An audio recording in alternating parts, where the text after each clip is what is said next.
بسم اللہ الرحمن الرحیم۔ اللہ تعالیٰ نے حضرت مجدد الفسانی جیسی عظیم شخصیت کو سرزمین ہند میں اسلام کی آبیاری کے لیے منتخب فرمایا تاکہ وہ اس ملک کی اسلامی تاریخ میں دعوت و عظیمت کی ایک طویل داستان چھوڑ جائے۔ حضرت مجدد صاحب ایک ایسے ولی باصفا تھے جو ولایت کے بلند منزلوں پر فائز تھے اور ایسے عارف باللہ تھے جس سے زیادہ بلندی کا تصور محال ہے۔ یہی شان امتیازی ہے جس نے ان کو تاریخ اسلامی ہند میں قابل فخر بنا دیا، اور اس کی بنا پر ہندوستان کے بچے، بوڑھے اور مرد و عورت ان کی شخصیت کے لیے ثناخواں اور رطب اللسان نظر آتے ہیں۔ ہم بار بار حضرت مجدد الفسانی کے بارے میں سنتے اور پڑھتے ہیں۔ وہ اپنے زمانہ کے شہنشاہ اور سب سے بڑی طاقت کے سامنے سینہ سپر ہو گئے تھے۔ انہیں اولیاء اور ربانین کا سردار اور علماء و عارفین کا سرخیل سمجھا جاتا ہے۔ وہ ایک قوی الایمان اور صاف دل بزرگ تھے اور خدا اور رسول کے سچے و پکے عاشق تھے۔ انہوں نے جو کارنامے انجام دیے وہ نہایت حیرت انگیز محیر العقول ہے۔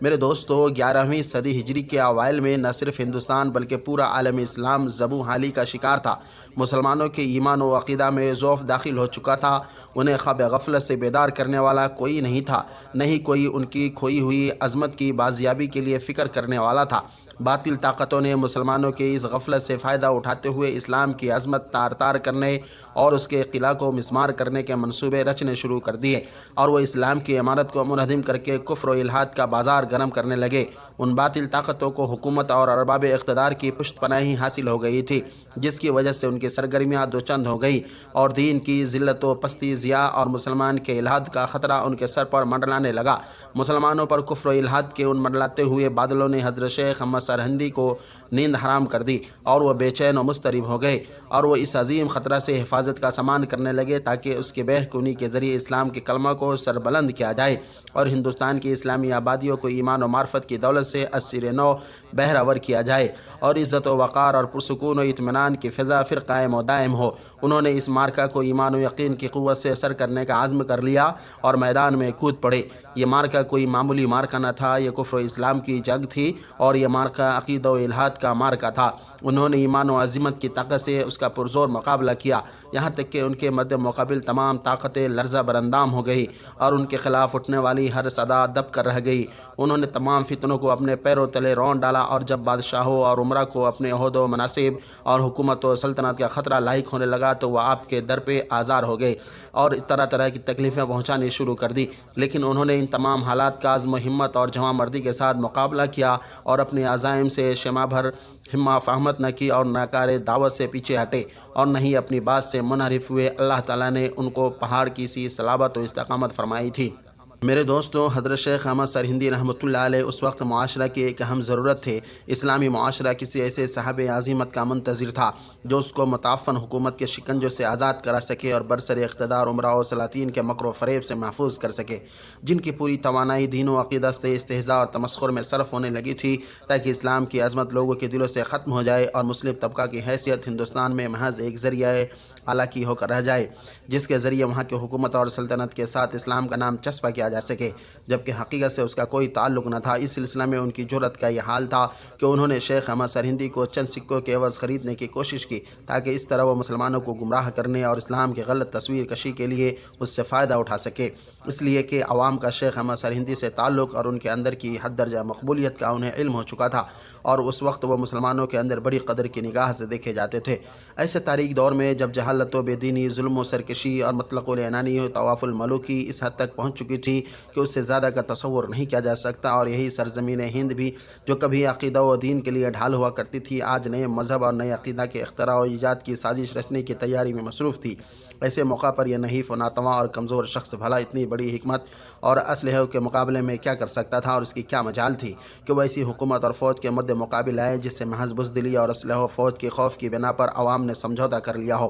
لیکن انہوں نے صاف صاف کہہ دیا تھا کہ وہ کسی بھی حالت میں اسلام کی ذلت کو برداشت نہیں کر سکتے اور کسی بھی صورت میں اسلام کی عظمت پر آنچ نہیں آنے دیں گے۔ وہ اپنی نگاہوں سے یہ دیکھ رہے تھے کہ ایک ملحد بادشاہ لوگوں کو اسلام سے پھیر رہا ہے اور ان کو ان کے عقیدہ سے منحرف کر رہا ہے، اور ان کی نگاہیں یہ بھی دیکھ رہی تھی کہ معاصر علماء اس ظالم و ملحد بادشاہ کی حمایت کر رہے ہیں اور اس کے ہر بند موقع شاعری کی تائید کر رہے ہیں اور وہ اسلام کی بے کنی میں اس کے ساتھ برابر کے شریک ہیں۔ ایسا لگ رہا تھا کہ ہندوستان اور ان کے زیر فرما ملکوں میں اسلام کی طاقت و قوت ہمیشہ ہمیش کے لیے مٹ کر رہ جائے گی اور ایک نیا مذہب جس کا اسلام سے کوئی تعلق نہیں اس کی جگہ لینے کے لیے منتظر کھڑا تھا۔ یہ دین اکبری تھا جس کو شہنشاہ اکبر نے اپنی رعایا پر زبردستی تھوپ رکھا تھا۔ اس کا کہنا تھا کہ اللہ اکبر کا مطلب ہے شہنشاہ اکبر ہی اللہ ہے، اور اس کے حواری درباری اس کا اعتراف کرتے تھے اور اس کے آگے سر ٹیکتے اور جھکتے تھے اور خدا کی طرح اس کے سامنے دست سوال دراز کرتے تھے، اور غلط تقلید و رسومات اور فاسد عقائد نے لوگوں کے دلوں میں گھر کرنا شروع کر دیا تھا اور آہستہ آہستہ یہ خبریں بالکل دینی عقیدہ کی شکل اختیار کرتی جا رہی تھی۔ لیکن شیخ احمد سرہندی نے ان حالات میں دعوت اسلام کے لیے جس اسلوب کو اختیار کیا تھا وہ بڑا ہی پرکشش اور پرتاثیر تھا اور زود اثر تھا، یعنی خطوط اور مکتوبات کے ذریعے علماء، وزراء، ارباب حکومت اور افواج تک اسلام کی دعوت کو عام کرنا۔ یہ مکتوبات حکمتوں اور معارف کا ایک خزانہ ہوا کرتا تھا اور وہ اپنے پہلو میں حکمت و معرفت کی بہت ہی دل نشیں اور اعلیٰ مفاہیم سموئے ہوئے تھے، جس سے لوگوں کو روشنی ملتی تھی اور باطل و عقائد و خیالات کو دل سے نکال کر ان کے دلوں کو راہ حق کی قبولیت اور عبرت و موعظت کے لیے ڈھالتے تھے۔ انہی رسائل و مکتوبات کے ذریعے شیخ سرہندی کے ارباب سیاست اور برسر اقتدار افراد تک رسائی ہوئی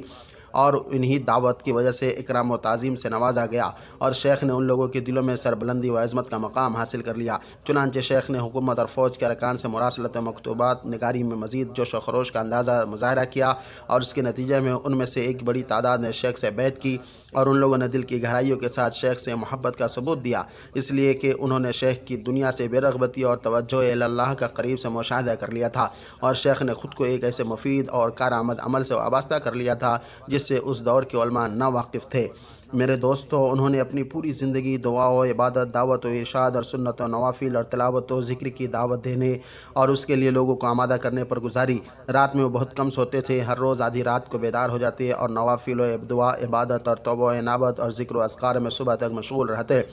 فقراء و مساکین کی دلداری بھی کرتے اور چاشت کے بعد ان کو کھانا تقسیم کرتے اور ہر روز ان کے دسترخوان پر تقریباً 100 علماء و صلحاء اور حفاظ شریک ہوتے تھے اور جب بھی کوئی مال آتا تو اس کے ایک حصہ کو مستحقین پر صرف کرتے تھے۔ وہ حقوق العباد کی ادائیگی کا بڑا اہتمام کرتے تھے، مریضوں کی عیادت و مزاج پرسی، نماز جنازہ میں شرکت، اہل اولاد و مریدین کی تربیت و پرورش کی ذمہ داری بہتر طریقے سے انجام دیتے تھے اور احسن طور پر اپنے احباب و حقوق کو پورا کرتے تھے اور وہ عوام کے فائدے کے لیے درس و تدریس اور افتاء و نویسی وغیرہ بھی کیا کرتے تھے۔ شیخ احمد تو آخرت کی طرف چل گئے، لیکن انہوں نے اپنے جد و جہد کا ایک ایسا سلسلہ چھوڑا ہے جس سے امت اسلامیہ نے بہت فائدہ اٹھایا اور ہمیشہ یہ فائدہ قائم و دائم رہے گا۔ شیخ احمد کے بعد بے شمار لوگ ان کے سلسلہ سے فیض یاب ہوئے۔ ان کا سلسلہ تصوف، جس کو سلسلہ چشتیہ کے نام سے جانا جاتا ہے، بہت پرتاثیر ہے۔ ہندوستان میں کسی بھی سلسلہ کو اتنی مقبولیت حاصل نہیں ہوئی۔ یہ سلسلہ پورے عالم اسلام میں ترکی کے اطراف سے لے کر مشرق کی سرحدوں اور مغرب اقصیٰ وغیرہ تک پھیلا، جیسا کہ محمد بن عبد الرحمن الفاسی نے اپنی کتاب المن البادیہ میں تحریر کیا ہے اور شیخ خالد کردی ان کے خلفاء میں سے تھے جن کے ذریعے یہ سلسلہ عالم اسلام میں پھیلا۔ اللہ تعالیٰ نے ان کو 4 اولاد عطا کی تھی جو سب اولیاء اللہ ہوئے اور ان لوگوں کے ذریعے ایسی ایسی کرامتیں ظاہر ہوئی جن سے عقل ششدر رہ جاتی ہے۔ ان لوگوں کے ذریعے بہت سے لوگوں کو ہدایت ملی، خاص طور سے ان کے تیسرے بیٹے شیخ محمد معصوم معرفت و کمال اور الہیت کے ایسے بلند مقام پر فائز ہوئے کہ کہا جاتا ہے کہ ان کے مریدین 9 لاکھ سے زائد تھے۔ ان کی بے شمار تصانیفات ہیں جو علوم و معارف اور حقائق و رموز سے پر ہیں، خاص طور سے ان کے وہ مکتوبات جو 3 جلدوں میں ہیں، ان کا شمار فصیح و بلیغ اور دلوں پر گہرا اثر ڈالنے والے مکتوب میں ہوتا ہے۔ یہ اس طاقتور مومن کی زندگی کی ایک جھلک تھی جس پر بجا طور پر عالم اسلام کو فخر ہے۔ میرے دوستو، آج کے لیے بس اتنا ہی۔ آپ کو ہماری یہ کوشش کیسی لگی؟ اگر آپ کو ہماری یہ ویڈیو پسند آئے تو اپنے دوستوں میں لائک، شیئر، سبسکرائب کرتے ہوئے ہمیں بھی اپنی دعاؤں میں یاد رکھیں۔ پھر ملیں گے انشاءاللہ کسی دوسری نئی ویڈیو میں، تب تک اجازت دیجیے۔ خدا